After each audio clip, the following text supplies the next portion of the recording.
Kwa muhtasari wa taarifa za habari, jimboni Kivu Kaskazini, watu wawili wakauliwa wakati wa mashambulizi ya wajambazi wanaojihami silaha. Ilikuwa usiku wa kuamkia Alhamis katika vijiji viwili vya mtaa wa Nyiragongo kaskazini mwa mji wa Goma. Jimboni Kongo Central, kazi ya kuweka kisasa barabara ya Soyo Mvwadu inaendelea vema. Hayo ni kupitia ujenzi wa mifereji na kusafisha njia ya barabara. Jimboni Ituri, vijana wanaharakati wa mawasiliano wachagua kujihusisha na msako dhidi ya Ebola mjini Bunia, nikiisha kufaidika na mafunzo kuhusu njia za maambukizi ya ugonjwa huo, hatua za kuizuia na mifumo ya tahadhari mapema. Haya na mengine hivi karibuni.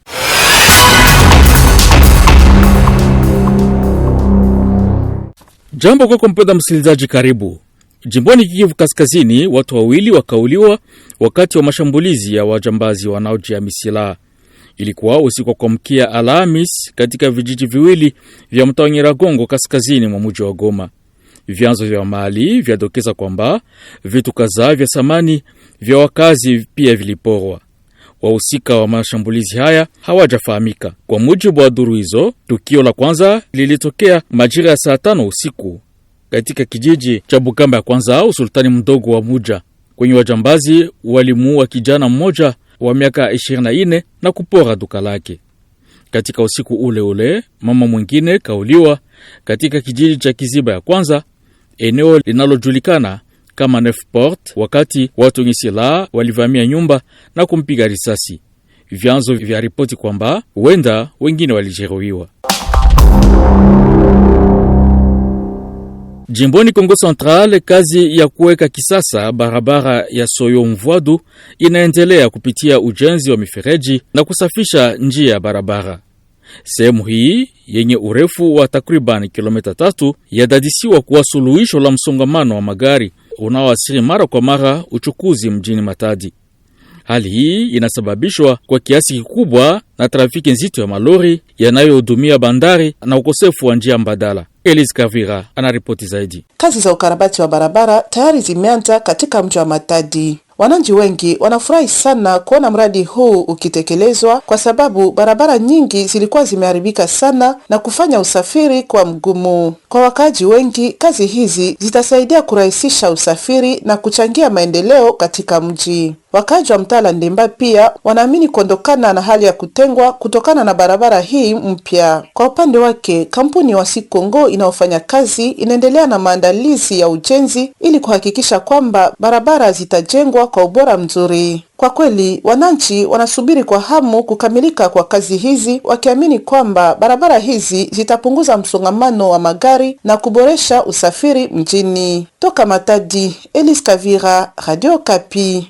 Mkoani Ituri, kiongozi wa mtaa wa Irumu uamua kusitisha kwa muda usafiri kwenye daraja la Ituri lililoko kwenye barabara ya Komanda Mambasa.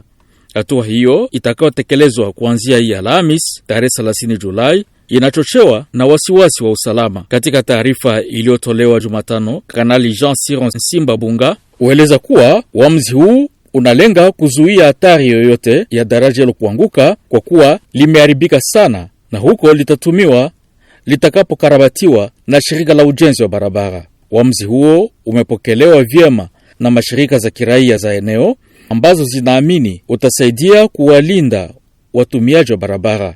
Tumsikilize Dieudonné Sonia Umalangai, makamu mwenyekiti wa shirika la raia la Irumu, aliojiwa na Martial Kizabia Mungu.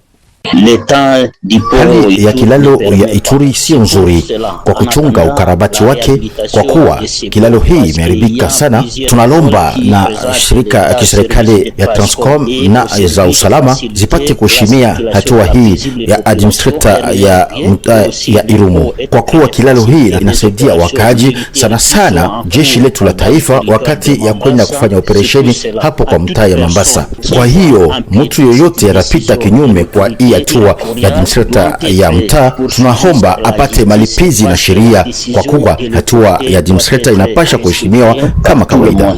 Kasaji, mji wa pili kwa ukubwa jimboni Lualaba, ulioko kwa kilomita 365 kutoka Kolwezi katika eneo la Tilolo, umekuwa ukikabiliwa na uhaba mkubwa wa maji ya kunywa kwa takribani miaka 4. Mji huo bado hauna mtandao wa ugawaji wa maji unaoweza kukidhi mahitaji ya wakazi wake. Visima vingi kati ya vichache vya umma na vya binafsi havitumiki kutokana na ukosefu wa umeme. Kwa kukabiliwa na hali hii, wakazi wengi wanalazimika kushota maji kwenye bomba zisizo salama na kunywa maji ambayo mara nyingi hayafai.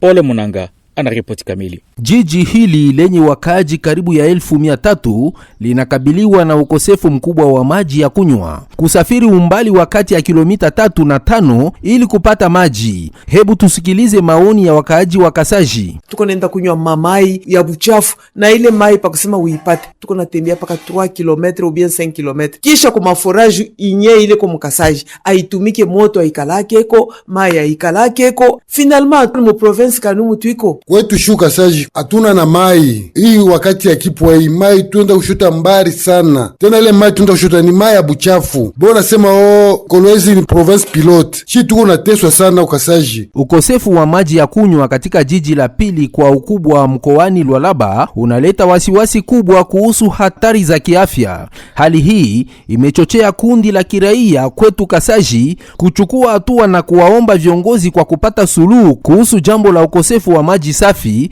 usema Kelin Tamb, mratibu wa kundi hili la kiraia. Taarifa kutoka vyanzo vya ndani zinaonyesha kuwa ukosefu wa maji huko Kasaji unasababisha matatizo makubwa ya usafi na kuzidisha ugumu wa maisha kwa wakaaji. Toka Lubumbashi, Pole Munanga, Radio Kapi. Watumishi kunako ofisi kuu ya shirika SCPT wagoma kazi mjini Kinshasa kwa siku kadhaa sasa.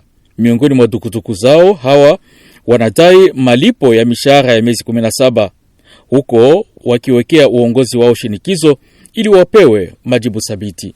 Tusalie mjini Kinshasa kwenye mradi wa maendeleo ya sekta kadhaa na ustahimilivu wa mji mkuu Kinshasa liitwalo Kin Elenda unaendelea kupiga hatua katika awamu yake ya kuwasaidia watu walio katika mazingira magumu. Kama sehemu ya dhamira yake ya kutoa msaada wa kijamii kwa wafanyakazi, mfumo huu ulitekeleza mpango wa Timo ili kuwapa watu wengi kazi na kushughulikia changamoto ya ukosefu wa ajira katika manispa kadhaa na mitaa mbalimbali ya mji mkuu. Jumatano tarehe 29 Julai, vyeti vya kumaliza kazi vema vilitolewa kwa watu waliotimisha miezi kadhaa wakitumika katika mradi hiyo mnamo manispa ya Kisenso. Turejee jimboni Ituri. Kama tulivyotanguliza, takriban vijana 40 wanaharakati wa mawasiliano toka mji wa Bunia wamechagua kujihusisha na msako dhidi ya Ebola.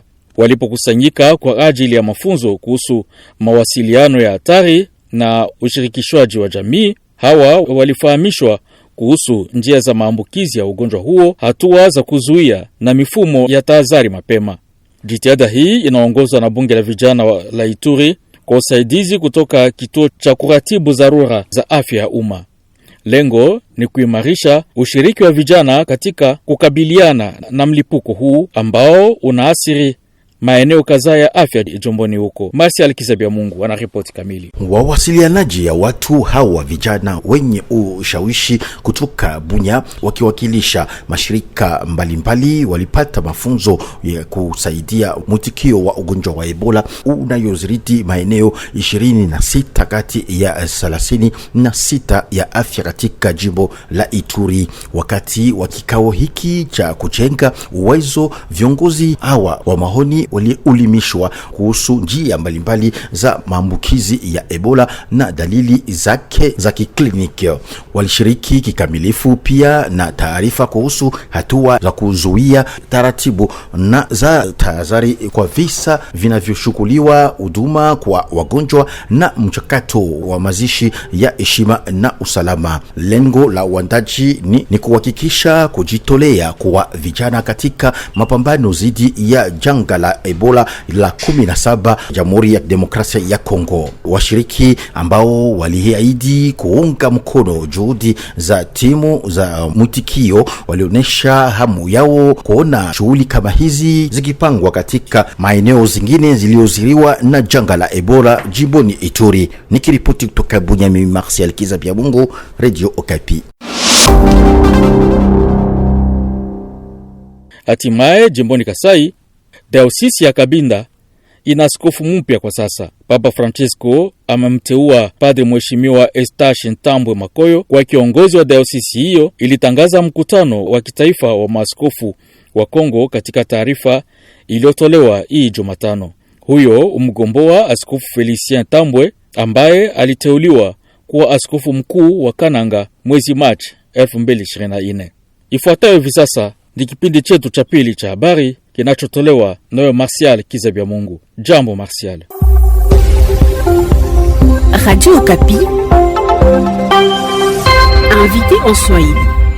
Naam, jambo kwako Bernard Nyangi. Kwa kipindi yetu mwaliko wa siku, basi mtafahamu ya kwamba mlipuko wa Ebola huko Kivu ya Kaskazini hausababishi vifo pekee, bali pia unaziri uchumi wa eneo hilo. Katika mji wa Beni, bei ya mifugo midogo masoko imepanda karibu mara 3 ya bei ya awali. Hii inatokana na vikwazo vya kiafya vilivyowekwa kwenye usafiri wa kupeleka katika maeneo yaliyokabiliwa na ugonjwa huu wa Ebola. Wauzaji pia wanataja kufungwa kwa mpaka kati ya DRC na Uganda. Wanatoa wito wa kuwepo kwa hatua za kusaidia sekta hiyo. Abubakar Baraka Kasongo, daktari wa mifugo anayesimamia soko ya mifugo la Beni, anazungumzia hali hiyo mbele ya mikrofoni yake Mark Marofimbo. Baraka Kasongo Abubakar, jambo. Jambo sana. Muda ambao tunaishi ndani, kila mtu anajua kwamba ni janga la Ebola inasumbua. Kazi yenu hapa ya mambo ya kuzisha mbuzi inaendelea namna gani?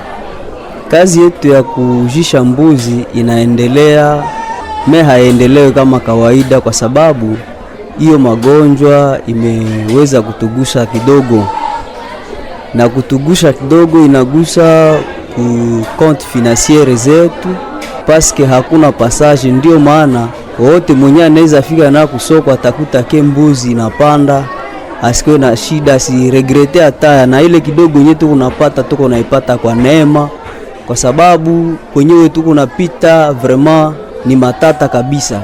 Ndio maana unakuta mbuzi inapanda kabisa mlivyo moya yenyewe tunakosa kama na sisi tutie bei gani kumbuzi. Tuongele kwanza bei. Zamani ilikuwa bei gani na sasa inakuwa bei gani? Zamani bei ilikuwa mzuri, kwa sababu mbuzi ya zamani ya $60 leo njo ya $90.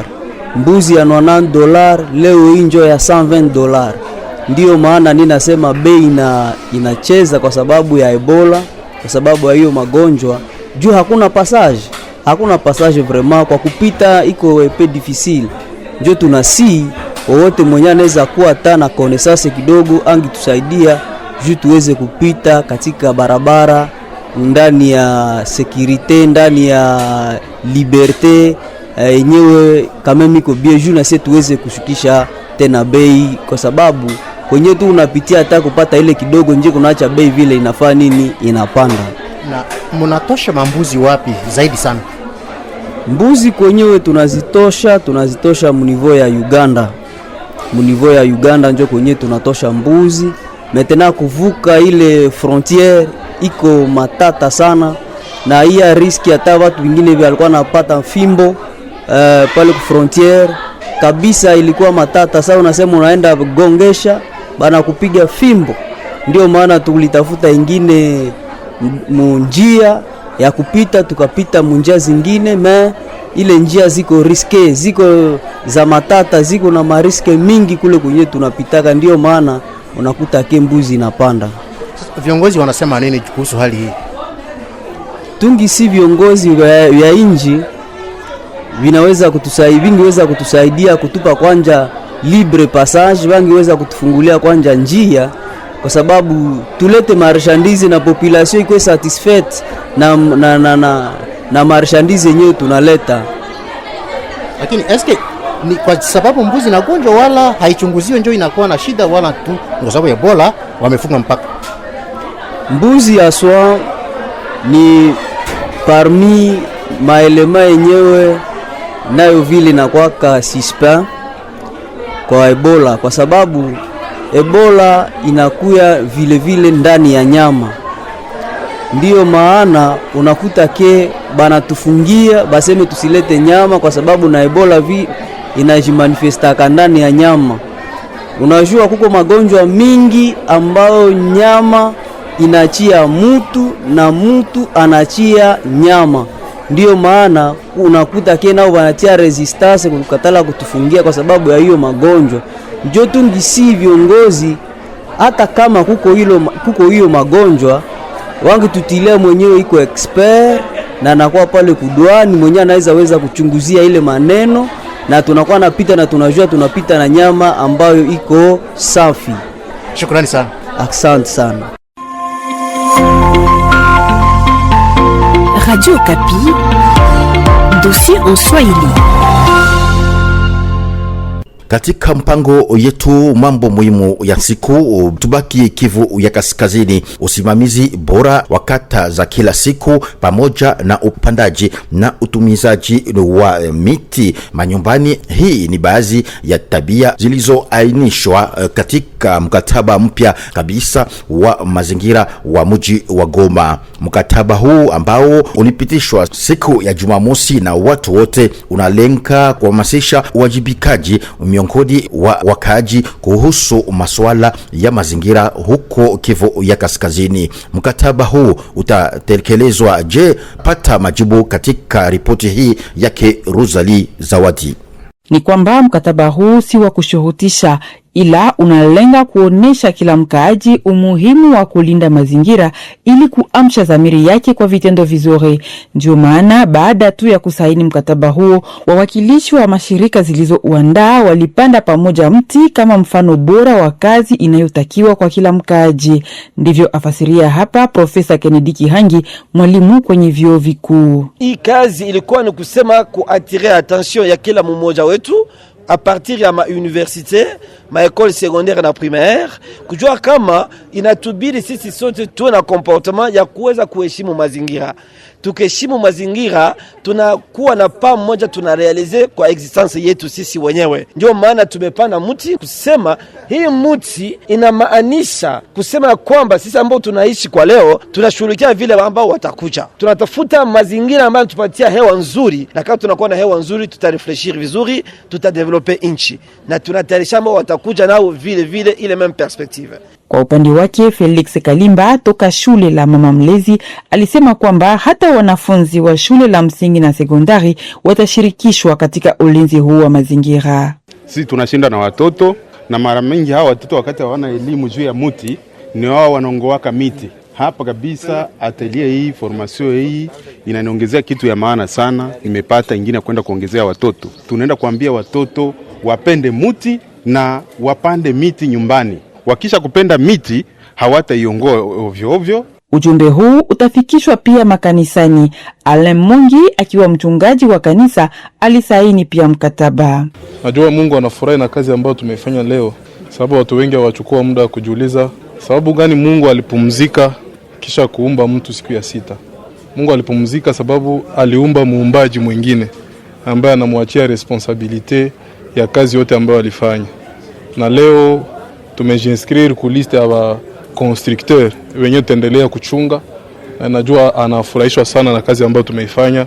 Na wote ambao wamekuwa hapa leo, hii ni mwanzo tu. Najua tutaendelea ndani ya kampanya hii kwa ajili ya kureboiser vile yetu na kuirendre ecologiquement acceptable ndani ya dunia ambayo tunaishi. Tambua kwamba mkataba wa kiikolojia wa mji wa Goma kwa sasa unaungwa mkono na mashirika 70. Mashirika hayo yanajumuisha shule za msingi na sekondari, vyuo vikuu, makanisa, wafanyabiashara na vyama vya kuhifadhi mazingira. Goma, Rosalie Zawadi, Radio Okapi. Shukrani kwa mripoti wetu wa siku, shukrani pia kwa mwaliko wetu. Na ni hapo tunafikia kwa tamati ya taarifa ya habari. Shukrani kwako mpenda msikilizaji wewe ambaye tufuata kwa makini.